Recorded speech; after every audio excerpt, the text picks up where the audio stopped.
Good evening, everyone, and thank you for your patience. We know that we are surviving in a virtual world and technical difficulties do happen. And that is so timely tonight because we're going to talk about connecting with one another. And once we connect, we support one another and we're able to build strong community and family relationships. As you know, I'm Pamela Story, and I'm going to be your moderator for tonight. One of the things that we want you to keep in the back of your mind as you listen to our speakers, we are part of the Connections Matter initiative, and this is a product of North Carolina PTA Association, and it is a movement based upon an evidence-based program where we simply want you to think about simple concepts that are very complex. Think tonight with us about the relationships that you engage in every day at home, at school, in your community. And our objectives are we're trying to build hope and awareness in the community. We're going to discuss a little bit about how our brains develop, and I find that to be very amazing. We're going to provide you with some real life examples of how a simple connection with another human being can help things go so much better in life. And we are reaching out tonight to make a connection with each one of you. Next slide, please. It's all about being connected, as you see. The community, relationships, and our brains. And the brain is so phenomenal. Did you know that 80%, and I think this is on our next slide, that 80% of brain growth develops before a child is 3 years of age? Now just think about that for a moment. And I think we do have a next slide that kind of captures that. 80% of our brains are developed before the age of 3. And we all know that it's not until children reach the age of about 25 before they reach full brain development. So tonight, I want you to think about this before we go to our next speaker. If I connect with you and you connect with me, just think about connections and how happy we will be. Because it takes a healthy village to ensure that children know that they are safe and they are loved so they can thrive and they can grow. What is your connection tonight? Patricia Eaton will continue on with our program and talk with you a little bit about our connections. Patricia? Thank you, Pam. So, how is our brain able to change? It has plasticity. You see the word right up there, which only means it's easy to change or shape through our experiences all our lifetime, those positive and or negative experiences. So let's take a moment to talk about negative and positive experiences. The birth of a child, the first day of pre-K, high school graduation. Those are typically those wonderful events in our lives. So they make connections in our brain, which are happy ones. But we also have some negative experiences or experiences called ACEs, adverse childhood experiences. And that relates more to things like hunger, isolation, even COVID experience for young children or grown-ups. So those adverse experiences will affect you all of your life if they're not changed. But we've got some good news for you. Like Pam told you, the younger the brain, the greater the plasticity or capacity for change. And now they have discovered that even with adults, we still retain a lot of that plasticity. So we're able to have affected areas healed, so to speak. So throughout our lifetimes, we can reactivate connections that have been inactivated, and we can create new ones. Like that electrician at your house who's working on your electrical unit, that's the same kind of thought process for the connections in our brain. So in one word, next slide. Thank you, Stephanie. So in one word, what builds these connections? Pam alluded to it earlier, relationships. Think about this, like she said, An infant's brain doubles in size the first year of life. And I don't know about you, but I find that amazing. And approximately 80% of it is adult size by the age of 3. So whenever we learn something new, we make new brain connections. As a matter of fact, you're doing that right now, visiting with us tonight. So everyone's brain learns best by social interaction. And that is how we start to build trust. That trust is built through eye contact, through touching, through time spent together, and with people who are vulnerable with one another. And I'm talking about those you're real with, your parents, your siblings. You build even a deeper trust. So you see the importance of making connections matter? So building trust requires feeling safe, and we need to feel safe to think and learn. Stop a minute and think about when your child is upset. That's not a really good time to try to make logical conversation with them, because at that point, they're what's called their downstairs brain. We're going to tell you a little bit about the upstairs and downstairs brain. Dr. Dan Siegel introduced the concept of the upstairs and downstairs brain in order to find a way to talk about how the brain works. So we're going to start with the downstairs brain. The downstairs brain is the more primitive area of your brain. It does all the survival things. So this is the part that regulates your breathing, your heart rate, and all other just basic functions. It also houses your emotional core. And so everything kicks in when stress happens. Think of monster movies now that we're in October. Have you ever sat there and yelled at the TV screen because the person didn't move when the monster was coming? Or the highly intelligent ones that don't go and run, or they run right into the monster. They're all working in their downstairs brain. But the upstairs brain, that's where all our higher function happens. So we're talking about decision making.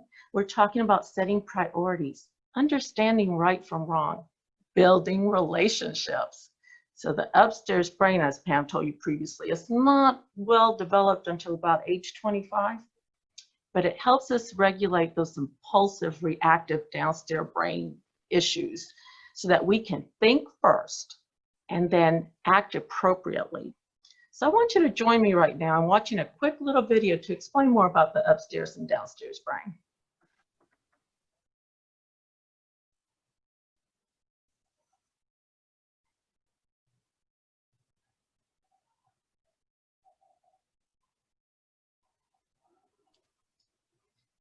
We may not be able to see the video.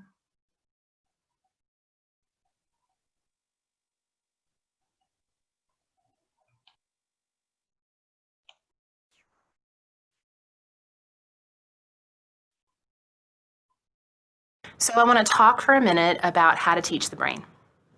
One of the really important things that we know in trauma is that when we help people understand the injury trauma creates in the brain and help them understand how that impacts the way they respond to other events in the world, it really helps them and their families move forward in their healing.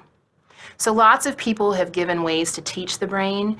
As a practitioner myself, I've taken a lot of the models from Dr. Dan Siegel, taken models from the Hahn Foundation for teaching in the optimistic classroom, and looking at some of the things Ledoux has done, and put them together and really challenged myself and folks that I educate about practicing really teaching the brain. So when I explain this to teenagers, I start with the hand model, okay? And I start by explaining that we're going to talk about the downstairs brain and the upstairs brain that everyone has. Formally, this is called the limbic system, and this is called the cerebral cortex. But what we're going to talk is downstairs brain and upstairs brain. So in your downstairs brain, this is where fight, flight, or freeze lives, okay? When threat comes at you, your body has 3 reactions it can make. It can fight, it can run away, or it can stay very still until the danger's gone. That's what this brain does, okay? This part of the brain. What's up here, the upstairs brain, its job, among many other things, is to solve problems, to help you calm down, solve problems, okay? And to tell the downstairs brain, I got this. We're gonna be okay. There's another solution.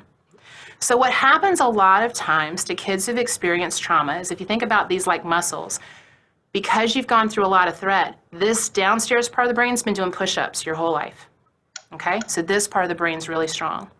Part of your brain that solves problems hasn't had as much exercise because you've had to be really strong to be a survivor, a thriver. So what happens is that the brain gets what I call emotionally hijacked. This downstairs brain comes up on top of this brain, it takes over, okay? So the downstairs brain's in control. And so you fight, you run, you freeze. The only things that work when you're down here are things that calm you down. So we call them self-regulation skills. And that happens from connection. Somebody talking to you, helping you breathe, helping you feel your body calm down. Once that happens, then the upstairs brain can come back, and then you can solve problems. So that's how I try to explain to teenagers the downstairs brain and the upstairs brain, and what happens to them when they experience a threat. With young children, what I've found is they like animals. When I say young, probably 3 to 8 years old. Sometimes teenagers like it too. And so what we call this is the downstairs brain, that threat center again, is what I call the barking dog. If you think about when any noise or threat makes, usually a dog will bark. So this is the barking dog, okay? A problem solver is often called the wise owl. So upstairs is the wise owl, downstairs is the barking dog, okay? When the dog barks, the owl flies away. And so when the dog's barking, the only things they can do are maybe practice blowing bubbles, maybe practice breathing deeply, things that help the dog start calming down. And that's where you build their self-care strategies. They practice lots of different things to help the dog stop barking. The first skill being recognizing when their dog barks. Once they learn how to calm the barking dog, then the owl flies back, and then they can come up with solutions. And again, they're trying to get this muscle stronger. The problem for most people who are intervening, if you're talking to a family, most parents are going to naturally start with redirection and consequences for negative behavior. That's the first place they go. They're shaking fingers and telling somebody, stop that, you need to do this.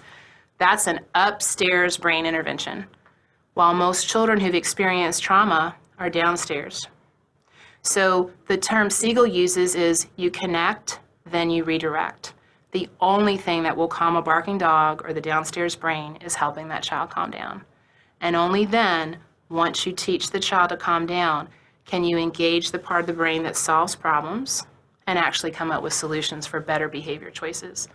And that's why it's important to respond to the need, respond to the safety needs that get kicked up by threat, and not just react to the behavior that happens.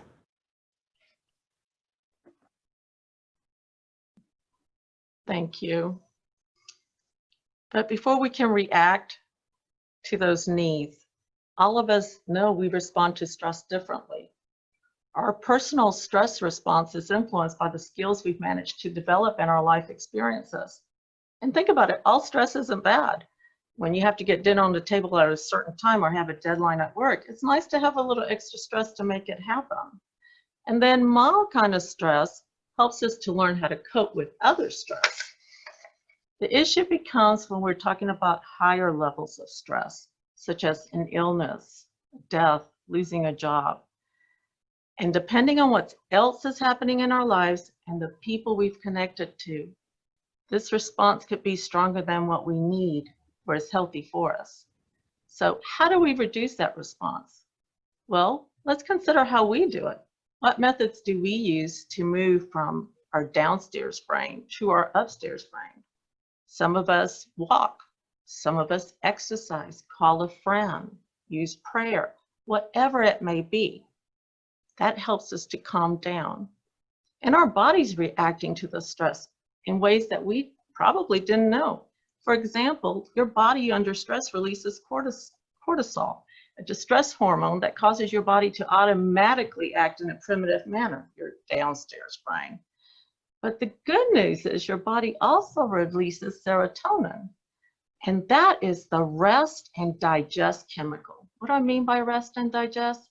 It makes you stop, it calms you down enough for you to start thinking rationally and thinking in the right trail instead of the primitive one, the downstairs brain one.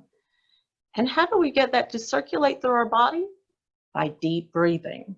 So it's the kind of stuff you do when you meditate or you exercise. But right now, Technology like this makes me stressful.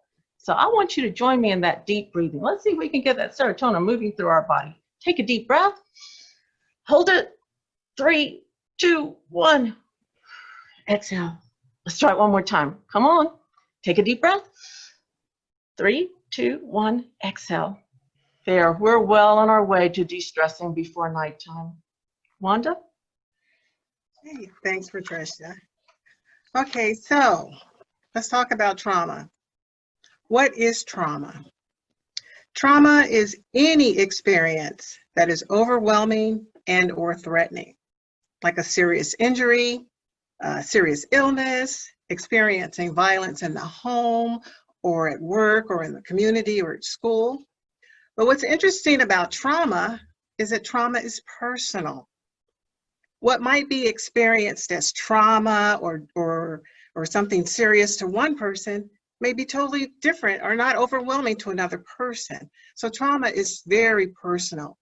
And it's influenced by our lived experiences, our relationships and community. Our experiences are influenced by things that happened to us in the past, current circumstances, as well as the support systems that we have. It is very, very important for us to understand that the effects of trauma can linger on or happen way after the traumatic event. So a parent, a teacher, a coworker, or friend, they may not understand why someone is acting in a way that doesn't make sense to them. But they could be acting that way because of a trauma that you're not aware of that didn't happen, that happened a long time ago. So trauma is like that. Now, relationships, though, they can prevent or minimize the possible impact of potentially traumatic experiences. And we mean supportive relationships and a thriving community. All those things can reduce the impact and even prevent threatening circumstances from being experienced as trauma. So in a nutshell, healthy relationships help us get through the tough times. So in the absence though of a supportive relationship and community, trauma can affect us over our lifespan and even be passed down to the next generation unintentionally. So without support, trauma can lead to physical and mental health problems and unhealthy ways of coping with such things, such as using alcohol excessively or drugs. The important thing, though, to remember is that all this can be prevented.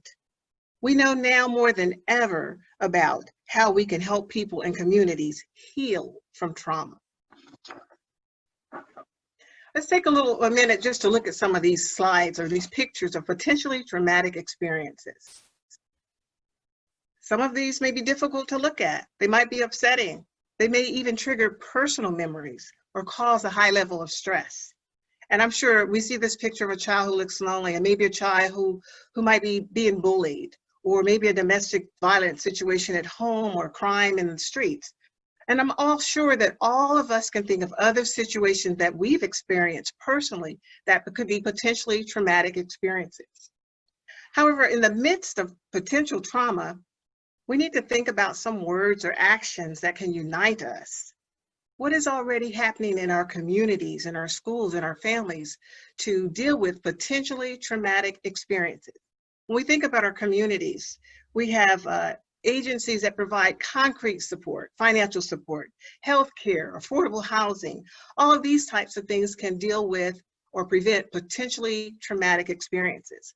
We also have programs like the North Carolina 211, which is an information line you can call to find out about free resources in the community. It's confidential and it can help you with human service needs and such.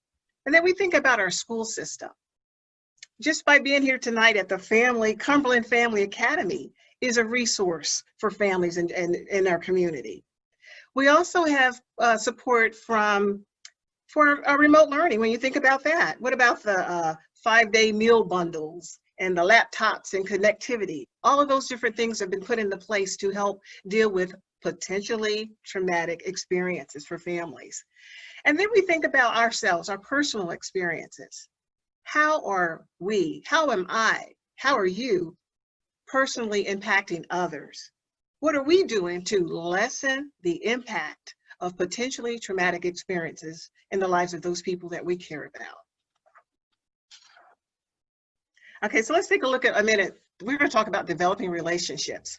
And wherever you are, at home, school, work, let's read the first one together aloud. Every young person should have a caring adult in their life. When parents can't be there, teachers, coaches, and mentors can make a big difference. Now let's look at the next statement. It says, the resilience of children depends on all of us. The resilience of children depends on all of us. So it's all about developing relationships. The family is the child's first and foremost environment. And if we're all in the business about helping children, we need to reach out to families. We must meet families where they are.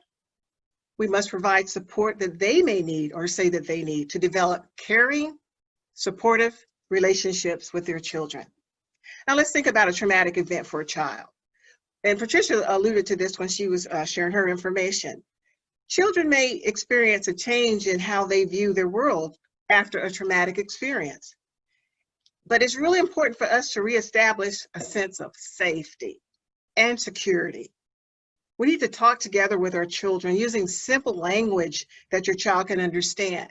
And at the same time, reassure children that adults in their lives are there to help them feel safe. Help them feel safe. But you have to take care of yourself when you're doing all of this.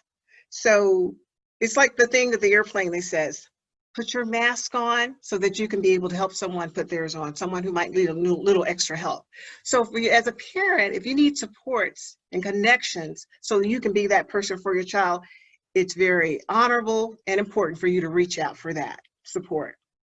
Again, the more connections, the more relationships, the better it is for children's developing brains, for parents and families, and ultimately for communities. Okay, so what do we mean by relationships? The first slide says what? Brief supportive interaction that makes a compassionate connection with another person who may be previously unknown to us. That could be a smile, a wave, a nod. But those brief moments can lead to what we call relationships or close, secure connections formed through emotional bonds over time. These bonds are strengthened by shared experiences. Things that we do every day as a family. Maybe we go out to dinner or we sit down or eat together, or maybe we worship together with our friends and coworkers and colleagues. What is something we do regularly to increase that bond, that close connection? These relationships, though, they help provide support and buffer the negative effects of trauma or stress or loneliness. We hear that old song, you get by with a little help from your friends, all these different things, it makes a difference. So you consider your relationship with children, your children, other people's children, any child. But what we want to do when we're interacting with children is we want to focus on being loving, kind, and generally interested in them. Whether you're a teacher, a neighbor, a coach, family member, friend, being a buffer means doing things aimed at reducing stress, building positive relationships, and strengthening life skills. All these things are important for all children, but they're especially important for children who have experienced adverse childhood experiences, or what we call ACEs. Simple gestures like a smile or a thumbs up can be an expression of support that can build that self-confidence in a child and to help them thrive. So when we become trauma sensitive or trauma informed, we start to see people through the lens of compassion. We look at people that may be doing something strange or odd that we don't quite know where they're coming from. And we don't say, what's wrong with you? We use that compassion and we say, what happened to you? What traumatic experience may have happened to you? And then we're more likely to make connections with others and have more positive encounters when we look at people through that lens of being compassionate. And we want to treat others with the way we want to be treated, essentially. And we come away with the belief that everyone is doing the best they can with what they have been given. I think when we look at people like that, we're going to have more connections and more relationships. So when we look at this list here, it says at the bottom, to-do list.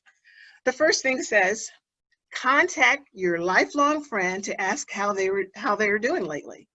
You know, now is a time that people want to hear from people. And you might be surprised, on the other end, that person may say to you, you made my day by reaching out and connecting with me. Or we might be the person that somebody reaches out and connects to, and we say, that call made my day. So with this, you can also, what's the last one says, offer an encouraging smile to a parent whose child is throwing a tantrum at the store. How many times have we seen this and said, whoa, they need to learn how to handle their child. Maybe we can flip it around and say, I know what you've been through, and give them an encouraging smile so that they can feel like they're not alone in this situation. The slide we referred to earlier said that resilience of children depends on all of us. So Stephanie is going to tell you a little bit more about resilience.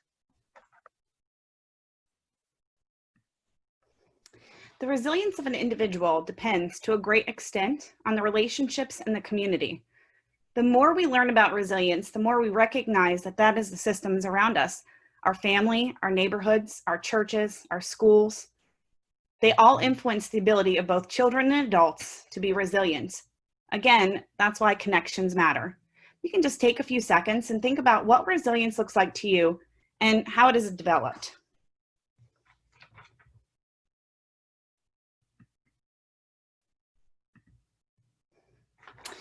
The two-generation approach recognizes that when we reach out and connect with parents, we have a powerful effect on their children too.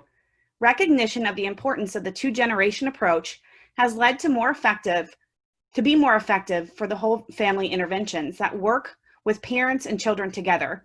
These interventions address a wide range of issues, including substance abuse and mental illness, and poverty. For example, in Tulsa, Oklahoma, there is a Head Start program that is helping parents to earn degrees, college degrees, in the healthcare field while their child attends Head Start. Why would they do this? It's because we know that investing in early childhood education will yield a 7 to 10% annual return on our investment and reduce social costs. We also know that a parent who completes a college degree doubles his or her income. A $3,000 difference in a parent's income when a child is young translates into a 17% increase in the child's future earnings. So it makes good economic sense to invest in supporting both the child and the parent together.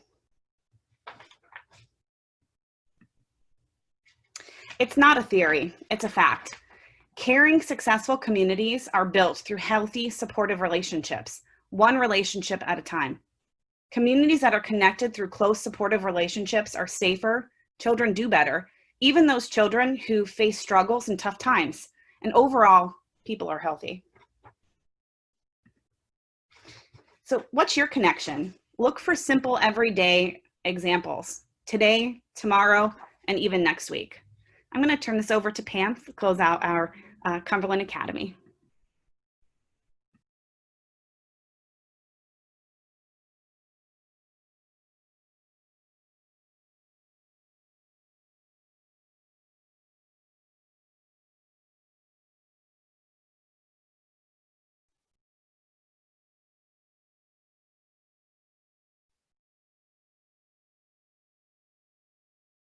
So in closing tonight, I'd like for everyone, if you have any questions, feel free to put them in the chat. And we want you to know that we have a team here in Cumberland County Schools: Patricia Eaton, Stephanie Shook, myself, Wanda Wesley, and Dr. Natasha Scott. Dr. Scott actually brought the Connections Matter initiative to Cumberland County Schools. Think about all that you have heard tonight. And again, we want you to know that just connecting with us tonight, you have made a new connection, or maybe strengthened a connection that we've already had. We'd like for you, if you have any questions, we will take a moment for those, but I would like to just share the words of one of my favorite songs. And if not for those who loved us and who cared enough to show us, where would we be today? What about the children? They need us more now than ever before. Remember, connections matter. What's your connection? Good night.